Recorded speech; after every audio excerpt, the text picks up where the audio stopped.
Refrigerator organization tips for maximum freshness. Keeping your refrigerator organized is key to food safety and freshness.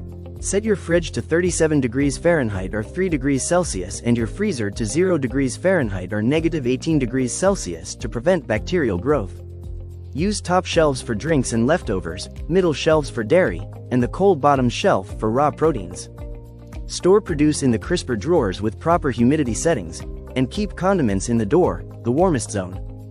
Don't overcrowd shelves, use clear containers, and label leftovers to reduce waste and keep your family safe.